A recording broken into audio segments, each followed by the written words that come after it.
Okay mga kapatid, usapang West Philippine Sea pa rin at balitang West Philippine Sea pa rin, 'no. Pagkatapos ng ginawa ng China doon sa BFAR na 2 ulit nilang binangga o 6 na ulit ata nilang binangga yung BFAR natin mga tol.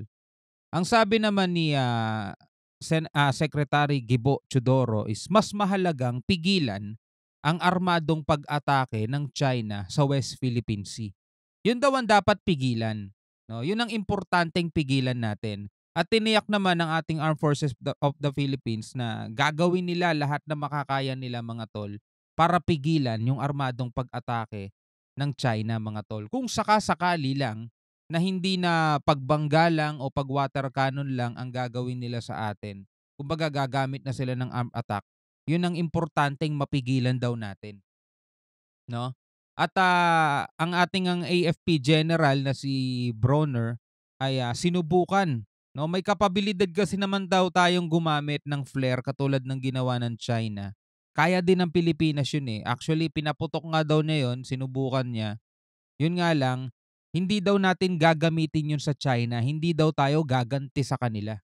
Alright, well anyway panoorin na lamang natin 'tong balitang 'to, bigyan natin 'to ng reaction video mula rito sa Net25.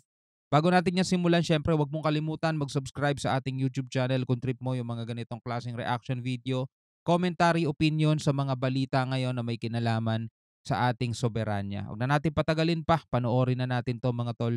Matapos sa panibagong karahasan at pambubuli ng China sa barko ng Bureau of Fisheries and Aquatic Resources, siniguro ng National Defense Department na pipigilan ng Pilipinas ang anumang armadong pag-atake nito. Report mula kay Eden Santos.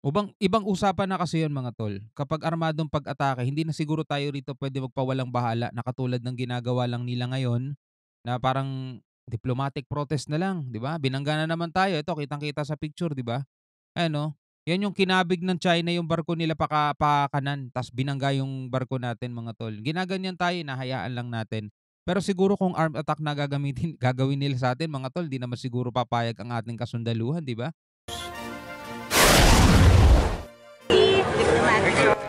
No, deterrence. That's not, diplomacy is part of it, but deterrence is the most important thing. Oh, tama yung sinabi ni Secretary Gibo Teodoro, yun yung paulit-ulit nating sinasabi mga tol sa mga nakaraang reaction video natin. Oo, kailangan natin ng diplomacy, kailangan natin makipag-usap sa kanila, pero dapat meron tayong puwersa na pipigil mismo sa ginagawa nila. Hindi pwede kasing puro lang tayo eh. Mahalaga na isa katuparan yung mission. Mahalaga nagawa yung mission natin. Kahit binangga tayo, mahalaga na ituloy natin yung mission natin. O etong pinakabagong ulat ngayon mga tol, 2 barko ng PCG pinalibutan daw na ng higit sa 20 barko ng China Coast Guard at saka may kasama pang ibang barko. Anong nangyari? Atras tayo. Walang deterrence. It's not, diplomacy is part of it, but deterrence is the most important thing. Mas mahalaga sa Pilipinas na pigilan ng armadong pag-atake ng China sa West Philippine Sea. Yan ang idiniin ni Defense Secretary Gilbert Gibo Teodoro Jr. sa harap ng panibagong insidente malapit sa Escoda Shoal sa WPS. Every time na nakikita ko tong video to, naiinis talaga ako eh. Tingnan nyo Harap ng panibagong insidente malapit sa Escoda Shoal sa WPS. Batay sa ulat nitong linggo ng hapon ay binangga at winater cannon ng mga barko ng Chinese Coast Guard ang barko ng Bureau of Fisheries and Aquatic Resources sa Escoda Shoal dahilan upang magtamo ng pinsala ang barko. Pero sa tingin nyo ba ang China gagamitan pa tayo ng armed attack? Parang hindi na nila kailangan.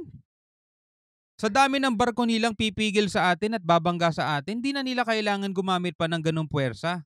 Doon pa lang sa water cannon nila at pababangga nila, napapaatras na nila tayo mga tol eh. Armed attack pa ba? Overkill na yun, di ba? Yun ang kailangan natin unang-unang pigilan, yung ginagawa nila mga tol. Kasi yung simpleng bangga nila, simpleng pangaharang at simpleng pangwa-water cannon, hindi natin kayang pigilan. What more mga tol pag gumamit na sila ng armadong pag-atake? So, magpo-focus tayo sa armadong pag-atake. Anong katiyakan ng bawat Pilipino nakakayanin talaga ng mga sundalo yan? Kung yung mismong pagbangga lang, pagharang at saka pang-water cannon, di natin kayang sabayan. Eto hindi to pang ngungutya o hindi to pang didis sa kanila mga tol. 'Di ba? Eto kung ano lang naman yung napapansin natin bilang isang ordinaryong Pilipino. Kaya nga tayo nagre-reaction, 'di ba? Kaya nga tayo nagbibigay ng opinyon, eh, 'di ba? Sinasabi natin, kakayanan nila, mahalaga armadong armadong pag-atake ng China ang pigilan. What makes us think na kakayanin nila 'yon, mga tol, kung yung simpleng pagbangga nila ng China, simpleng pagharang, pag-water cannon nila, hindi natin kayang palagan. Tapos arm attack pipigilan natin? Comment kayo sa baba, ano sa tingin niyo? Let us deter an armed attack. That is the more important thing, and that is what I focused on doing. Everybody's too focused on armed attack. Let's make ourselves strong enough so that does not happen. Sinabi pa Well, tama naman din siya, mga tol. Kailangan natin palakasin ang sarili natin. Palakasin natin ang sarili natin. Na ngayon ay nagugulo ang lahat dahil nga din sa awayan sa politika rito sa Pilipinas, mga tol. Pero sana wag mawala ang focus ng mga Pilipino rito, mga tol. Dahil ito talaga yung problema nating isa. Yung awayan ng politika, ganun naman talaga yan. Di na naman nagbago yan, eh. Diba? Awayan ng politika ngayon. Katulad ngayon na sinusugod yung KOJC compound, diba? Sinasabi nila, pamumulitika lang daw yun. Bakit? Politiko ba si si Pastor Kibuloy? Politiko ba yun? Bakit pinupolitika? Tanggapin na lang kasi nilang may kaso talaga yun, eh. Tapos ang usapan, suko nila, tapos litisin sa korte. Ganun lang naman yun, eh. Well, balik ulit tayo sa ganitong usapan, mga tol. Kailangan natin mag-focus palakasin ng ating puwersa. Habang pinapalakas natin ang ating puwersa, palakas din naman ng malakas itong puwersa ng China. So, ano mangyayari? Bakit yung ibang bansa nagagawa naman nilang palagan, di ba? ni Teodoro na asahan na paulit-ulit itong gagawin ng China. Yan, nangyayari Anya, na. hindi kinikilala ng China ang karapatan ng Pilipinas sa teritoryo nito sa WPS. Tama, ang para sa China, wala tayong dagat dyan. Actually, yung pinangalanan nga rin ng China yung East Philippine Sea. Benham Rice nga, may pangalan na rin sila doon, mga tol. Tama ba yun? Tama ba yun? Pinangalanan nila pati yung kabilang bahagi. Huwag nyo sabihin pati yun, inaangkin nila. Grabe na talaga yan. Anticipate and to get used to these kinds of acts of China, which are patently, paulit-ulit na natin sinasabi illegal, pero wala silang pakialam. Tiniyak naman ni Armed Forces. Wala silang pakialam. Kailangan talaga sila makutusan. Yun lang talaga, mga tol. No, alam mo, ang bully hindi titigil hangga't di nakukutusan yan. Kutusan mo yan. Pag nakutusan mo yan, titigil yan. Chief of Staff General Romeo Browner ang patuloy na suporta sa Philippine Coast Guard at BIFAR na iisang layunin na panatilihin ang kapayapaan sa WPS. Gate pa ni Browner na nananatili pa rin ang kautusan ni Pangulong Ferdinand Marcos Jr. And still, the order of the President, which is not to give up a square inch, even a square centimeter of our territory, stands. So yun po yung aming standing order na galing sa ating Pangulo. Kaya tuloy-tuloy po yung ating ginagawang mga actions. Yun nga, kaya hindi rin talaga tayo pwedeng magalit sa mga Coast Guard natin at sundalo. Kahit minsan nakakainis na yung action nila, di ba? Kasi may utos silang sinusunod, mga tol. Sa tutuusin lang, mga tol, di ba? Bilang tao, napipigon na rin yung mga yan. Di ba? Napipigon din yung mga yan.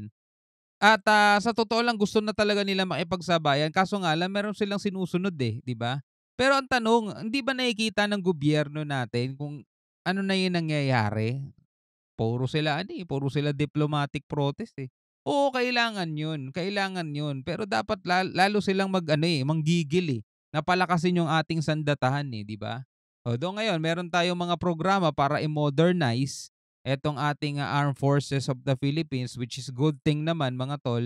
Pero sana naman talaga magkaroon ng pagbabago, di ba? Kasi lagi tayong ginaganyan, Palala sila ng palala habang tumatagal, Ito pinakamatindi, mga tol.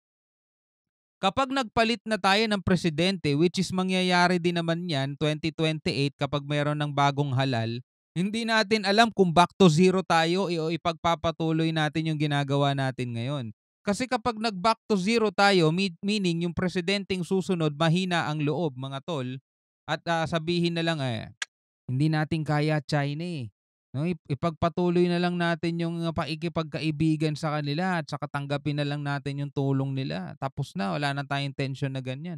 Patay tayo lahat dyan, mga tol. Kapag yun ang naihalal ng taong bayan, ay nako, Lahat ng ginawa ng pamahalaan natin, sayang effort. AFP natin, nag-exercise, nag-training, lahat 'yun balewala lahat 'yun mga tol kung magpapaalipin lang din naman. so that we can maintain our presence in the area. Yun po ang importante, yung presence natin. Dahil once we give up, no? Once na umalis tayo dyan sa West Philippine Sea, ay we don't know what will happen. Yeah, once we give up at once na umalis tayo diyan, di natin alam kung ano mangyayari. 'Di ba? Ngayon 'yan sa panahon ng presidente ngayon, BBM. What if sa susunod? Alam naman natin na sundaro, Coast Guard, kung ano iutos ng Chief Commander-in-Chief niyan, yun lang din naman ang gagawin niyan. What if sabihin ng Commander-in-Chief sa susunod, katulad ng ginawa ni Duterte, huwag na kayo magpatrolya. Ay, nakakatawa na lang mga tol. Pero kung nakikita ninyo yung sitwasyon, 'di ba? Nakakagigil talaga. Pero syempre, tayo naman ay nagre-reaction lang. Opinion lang 'to at lahat naman tayo entitled sa opinion natin at commentary. Actually, pwede rin kayo magbigay ng opinion niyo sa comment section sa ibaba. Baka gawing mga artificial islands ulit yung Escoda Shoal, no? Kaya kailangan nandun tayo. Aminado rin si Browner na delikado ang paggamit ng flares ng China. Anya, bagaman may kapabilidad ang AFP sa paggamit ng flares, hindi nila ito gagamitin para gumanti sa China. Tayo, we have flares, no? In fact nung Friday, Lahat naman we have flares. We have water cannon, 'di ba? Pero hindi natin 'yang ginagamit sa kanila, 'di ba? ako po ay sumakay sa isang FA-50 natin at nagpatrolya kami sa West Philippine Sea, no? At tinesting rin natin yung flares natin. Gumagana yung mga flares natin. So we have that capability, but then again, because we follow international laws, hindi natin ginagawa yon sa iba. Na yung insidente nila.